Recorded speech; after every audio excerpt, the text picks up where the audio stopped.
تكبير تكبير تكبير. ما من مصر غير التكبير، لا في الجامعة العربية ولا المراقبين. الله الله أكبر الله أكبر الله أكبر الجامعة العربية بعد لنا مراقبين، بعد قبل 4-5 رحلات واجوا اول امبارحة وقالوا جايين اليوم الساعة 11 وطلعوا اكثر من نظام تبعنا، طلعوا اكثر من نظامنا، ولذلك اسقاط الجامعة العربية والمراقبين قبل اسقاط النظام.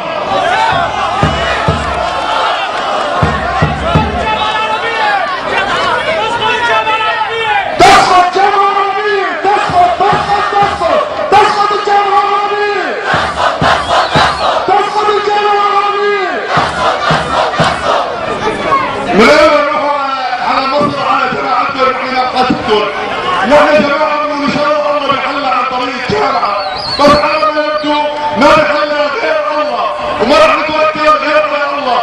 الله يعطيك العافية، ضبطوا كلامكم وحرصوا لعنا فين وعربي اجنبي الخاين لعنا رح نعلمكم.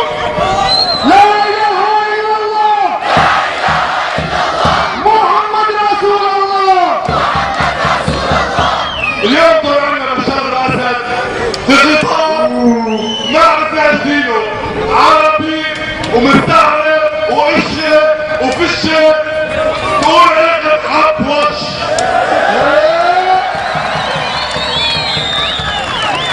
عم تحكي عن قضيه فلسطينيه وعم تحكي عن الدول الاجنبيه والمؤامرات، وعلى اساس احنا جماعتنا واقفين مع قضيه فلسطينيه. والله العظيم اذا بتحرر فلسطين يا بشار الاسد ما بنسكت عنا بالشهداء وبدنا نسكت وبدنا نحاربك. الله أكبر الله أكبر. جاي يتباهى بمواقف كاذبه وعم يبيع احلام الفلسطينيين وعم يذبحنا في بلدنا وعم يغصبوا لساننا. الله يلعن بشار الاسد والنظام السوري اللي بيقول انا بطل في فلسطين وبنتصر نساء سوريا. الله يلعنه ويلعن نظامه معه ويلعن قوته.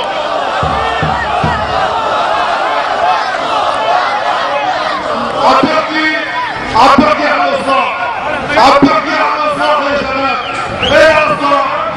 جبنا الشهداء تبعنا، رجعنا عفة نسائنا. ايه اصلاح؟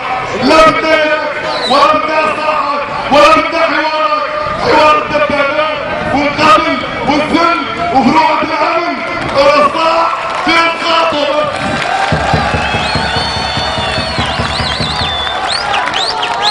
واذا بده يروح يحاور، واذا بده يروح يحاور لا يحاورني التنسيق والمعارضه، يروح يحاور اهل الشهداء، يروح يحاور اهل المغتصبين، يروح يحاور الناس اللي هدم بيوتها، يروح يحاور الارامل اللي رمنا، يروح يحاور الاطفال. الله اكبر اسقط النظام. ما في حيوان العون بشار. ما في حيوان وهيك يا شباب. ما في حيوان العون بشار. ابن الحرام بعد جولان. ابن الحرام ابن الحرام.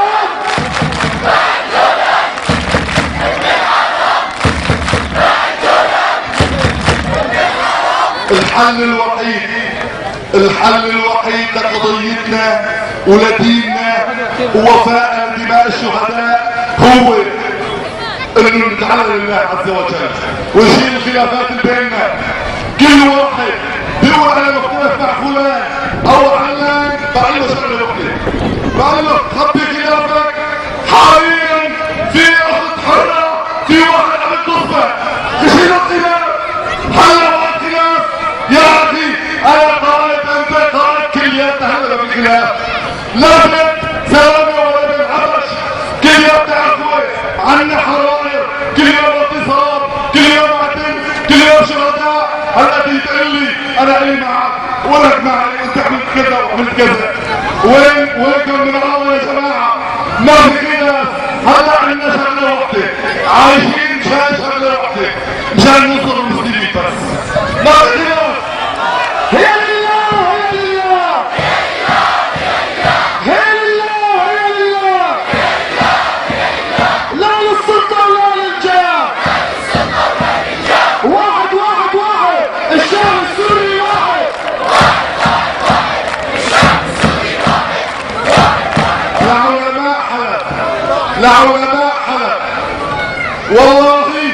والله حتى يحافظكم رب العالمين على كل انسان مغتصب وكل انسان قتل، لان علماء حلب قالوا كلمة الحق ونزلت حلب لتوقف القتل.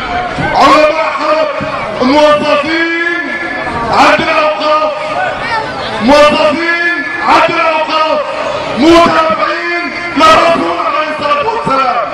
بالروح بالدم نفديك يا رسول الله، بالروح نبيك رسول الله، بالروح بالدم. في عادة هنا تكون الموضوع ما بيهمنا، يعني حتى صوتنا عم بيشارك من بيناتنا. بالروح بالدم نفديك يا رسول الله، نبيك رسول الله، نبيك رسول الله.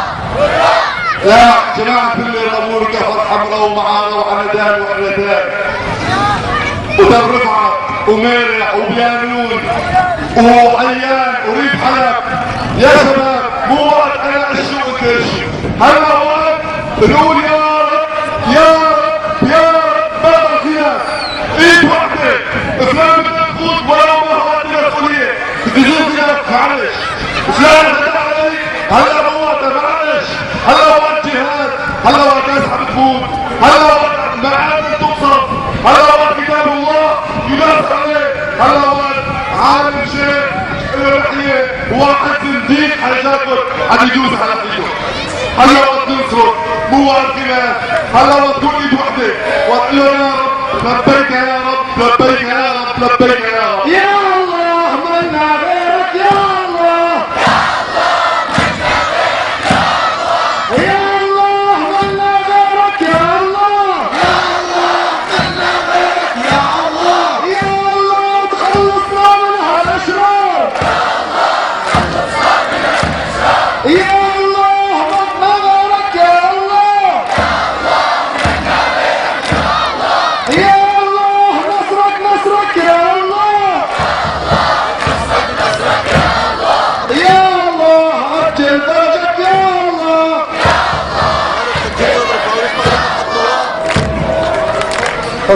تكبير تكبير تكبير، لا اله الا الله.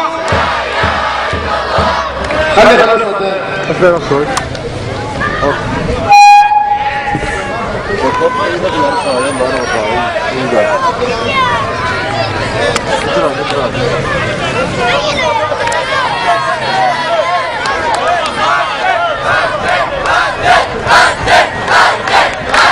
انا بفكر بالشيخ اللي جوا.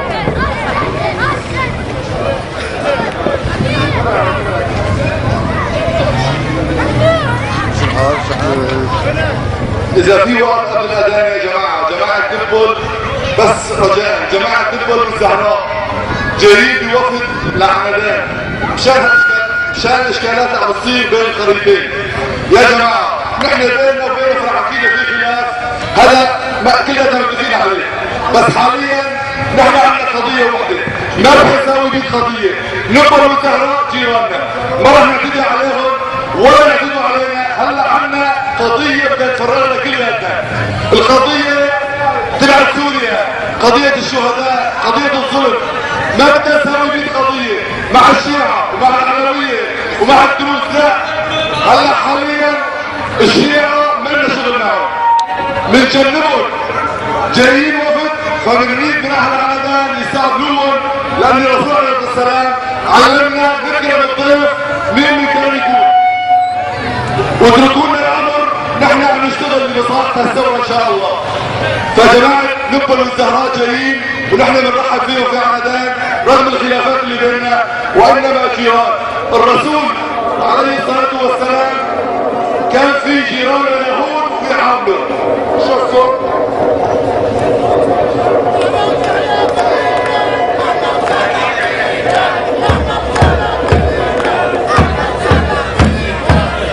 فنتمنى للشباب كله يتركونا الموضوع ونحن بنعالجه، وان شاء الله لمصلحه الثوره ومصلحه الدين، قبل الثوره مصلحه الدين، بس تركونا الموضوع ونحن بنعالجه ان شاء الله.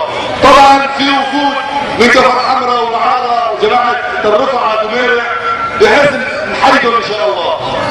يعني انا مو لك الحي ما بتقولوا حيوه مظبوط.